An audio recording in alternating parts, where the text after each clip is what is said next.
warahmatullahi wabarakatuh, Pak. Waalaikumsalam warahmatullahi wabarakatuh. Alhamdulillah. Bagaimana kabarnya hari ini, Pak? Alhamdulillah sehat Pak. Oke, alhamdulillah sehat Pak.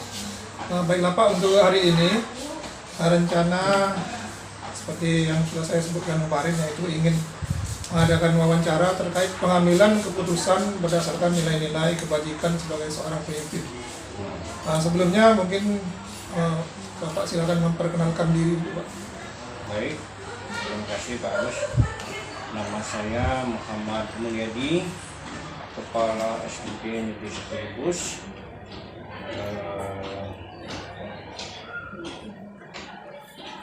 Saya sudah menjabat Kepala SMP Negeri Setelubus ini lebih kurang 2 tahun di sini. Demikian Pak Agus. Ya, terima kasih Pak. Baiklah Pak, untuk wawancara ini ada beberapa pertanyaan yang ingin saya tanyakan kepada Bapak. Yang pertama, bagaimana cara Bapak untuk mengidentifikasi sebuah permasalahan yang merupakan dilema etika atau bujukan moral? Baik Pak Agus, memang terkadang di dalam satu permasalahan yang terjadi di sekolah kita ini ada masalah itu kadang-kadang dilema. Mana yang harus kita utamakan, karena kelihatannya dua-duanya benar. Jadi untuk mengidentifikasi sebuah permasalahan ini, Bapak harus bermusyawarah dulu dengan wakil siswaan atau kurikulum atau dengan guru yang lain agar masalah itu teridentifikasi dengan benar. Ya, terima kasih Pak. Berarti harus mengadakan komunikasi dengan guru-guru. Ya. Untuk yang kedua, selama ini bagaimana Bapak menjalankan pengambilan keputusan di sekolah Bapak, terutama untuk kasus-kasus di mana ada dua kepentingan yang sama-sama benar atau sama-sama mengandung nilai-nilai kebajikan? Pertama tadi seperti hanya pertanyaan Pak Agus yang pertama tadi, kita harus di dalam sebuah lembaga ini kita tidak bisa mengandalkan pikiran kita sendiri. Artinya pertama harus musyawarah. Yang kedua, keputusan apapun sekalipun pahit, karena ini harus diambil keputusan, yang A atau B karena sama-sama benar. Jadi memang tidak ada sebuah keputusan itu yang bisa menyenangkan kedua belah pihak. Pasti satu senang atau senang kan. Tapi keputusan itu harus diambil. Itu namanya resiko sebagai pimpinan. Jadi mau tidak mau harus diambil ya? Harus diambil, tapi kita musyawarah dulu agar meminimal risiko-risiko. Kemudian yang ketiga Pak, langkah-langkah atau prosedur seperti apa yang biasa Bapak lakukan selama ini? Langkah-langkahnya tadi kita identifikasi dulu permasalahannya, kemudian musyawarah dengan guru, kemudian ambil keputusan. Kenapa yang kita ambil? Jadi jangan tidak ambil keputusan kan? Itu ya Pak. Iya. Yang keempat Pak, hal-hal apa saja yang selama ini Bapak anggap efektif dalam pengambilan keputusan pada kasus-kasus dilema etika? Hal-hal yang berkaitan dengan permasalahan guru, permasalahan siswa, dan ini itu jadi dia akan efektif kita laksanakan. Kuncinya kita harus menjalin komunikasi dengan semua atas stakeholder yang terkait. Jadi intinya kita komunikasi. Jadi harus menjalin komunikasi. Ya.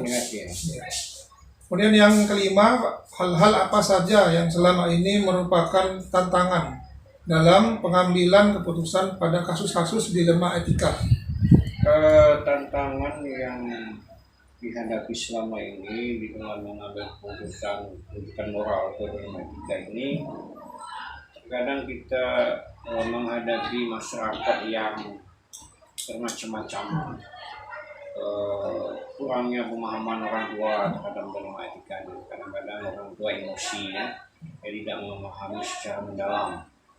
Nah, ini kurangnya pemahaman atau kurangnya pemahaman orang tua, kurangnya pemahaman siswa kan dalam hal putusan yang kalau terjadi kadang-kadang clash antara guru, antara kepala sekolah dan orang tua.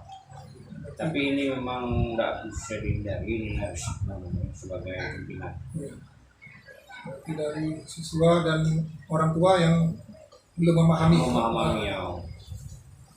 Kemudian yang keenam, Pak, apakah Bapak memiliki sebuah tata kelola atau jadwal tertentu dalam sebuah penyelesaian kasus di lemah etika? Apakah Bapak langsung menyelesaikannya di tempat atau memiliki sebuah jadwal untuk menyelesaikannya? Bentuk atau prosedur seperti apa yang akan dijalankan?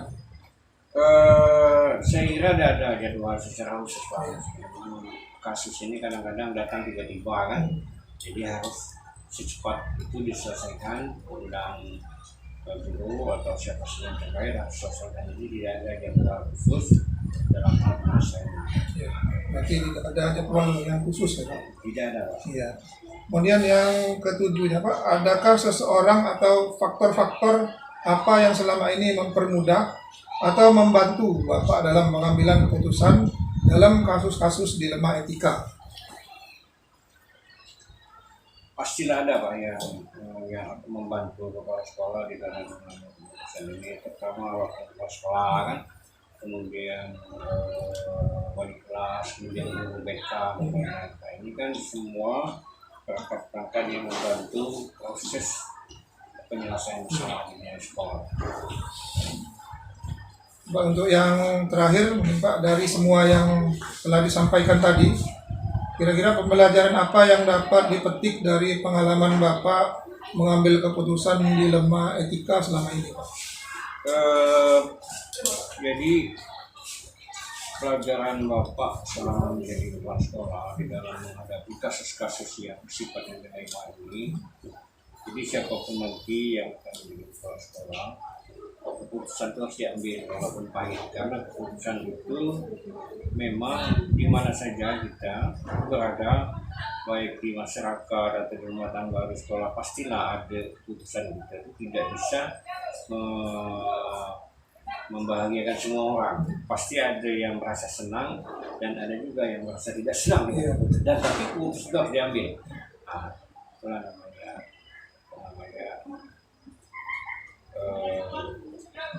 namanya problem kehidupan. Berarti suka atau tidak suka harus diambil. Demi itu masalah kalau tidak diambil tidak selesai. Ada keputusan. Tapi terkadang ada juga problem-problem ini tidak mesti diselesaikan, tapi didiamkan saja bisa selesai. Seiring waktu hilang sendiri dia. Jadi kadang-kadang ada semua masalah yang bisa diselesaikan, ada juga yang didiamkan bisa selesai sendiri. Justru masalah dibahas-bahas malah tambah lebar. Itu aja Pak. Iya. Baiklah Pak, makasih Pak atas waktunya. Setelah tadi kita bertukar dan pertanyaan dan menjawab, kemudian memberikan masukan mengenai problema-problema dalam mengambil keputusan dalam dilema etika. Sama-sama Pak. Iya. Jadi itulah yang bisa Pak jelaskan Pak. Mudah-mudahan ada Pak. Ya, baik Pak, terima kasih.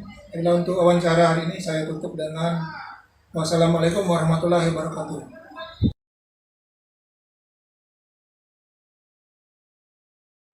Assalamualaikum warahmatullahi wabarakatuh Pak. Waalaikumsalam warahmatullahi wabarakatuh. Bagaimana kabarnya hari ini? Alhamdulillah baik Pak Agus. Ya, alhamdulillah. Baiklah Pak, hari ini saya akan mengadakan wawancara terkait dengan pengambilan keputusan kebijakan mengenai dilema etika sebagai pemimpin. Iya. Sebelumnya saya perkenalkan diri dulu. Saya Agus Haryanto dari SMP Negeri 1 Jebus, CGP Angkatan 10, dan bersama saya Bapak Edi Widya Praja, Kepala Sekolah SD Negeri 7 Jebus. Baiklah Pak, saya mulai ya Pak dengan pertanyaannya. Iya Pak. Yang pertama, bagaimana cara Bapak untuk mengidentifikasi sebuah permasalahan yang merupakan dilema etika atau bujukan moral? Menurut saya terjadinya dilema etika yang ditandai dengan adanya pilihan yang sama-sama benar. Sehingga untuk mengidentifikasi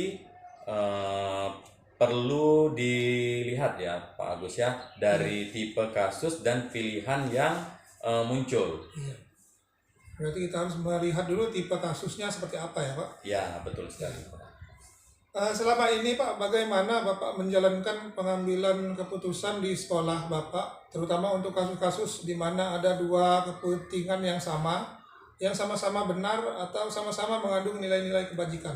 Ya, biasanya saya akan melakukan ya Pak ya, ataupun memusyawarahkan dulu dengan semua dewan guru agar mendapatkan pertimbangan dalam memutuskan suatu permasalahan.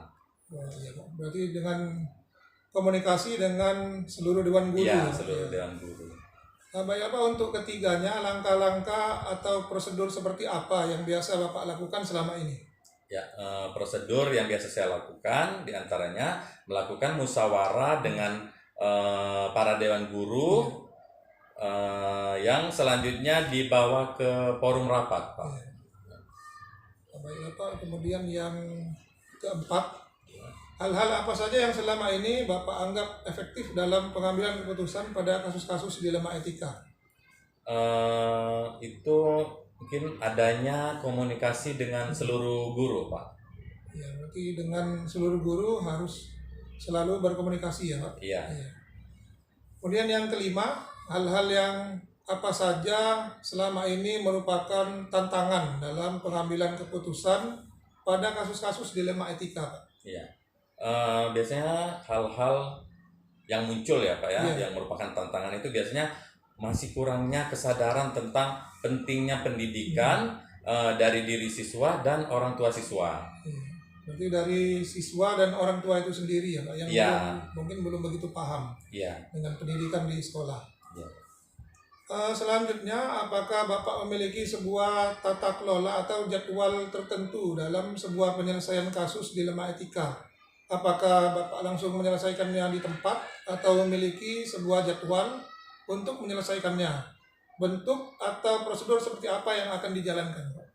Untuk masalah itu sepertinya tidak ada judul khusus Iya. Pak ya, karena langsung melakukan koordinasi dengan pihak terkait. Oh, iya. Seperti itu Pak. Berarti tidak ada jadwal khusus ya? Iya, tidak ada jadwal khusus. Karena langsung berkoordinasi. Iya, betul. Iya, untuk selanjutnya adakah seseorang atau faktor-faktor apa yang selama ini mempermudah atau membantu Bapak dalam pengambilan keputusan dalam kasus-kasus dilema etika?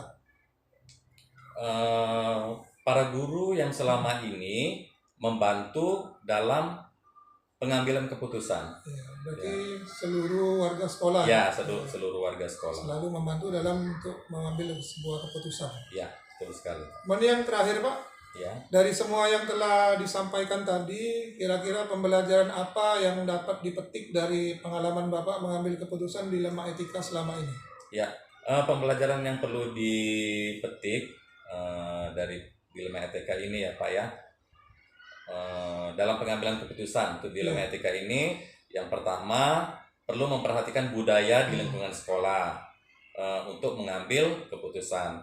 Kemudian walaupun pahit dan tidak bisa memuaskan, keputusan harus tetap diambil Pak, Iya. seperti itu. Berarti suka atau tidak suka, keputusan harus tetap dibuat. Ya, harus Iya. tetap dibuat. Karena kalau tidak ada keputusan, itu tidak akan selesai Iya, kasusnya. betul sekali Pak.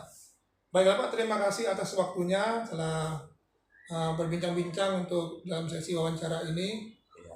Ya, semoga kedepannya ya di sekolah Bapak ini dalam pengambilan keputusannya itu menerapkan nilai-nilai kebajikan. Ya. Ya. Untuk sesi wawancara ini saya akhiri. Wassalamualaikum warahmatullahi wabarakatuh.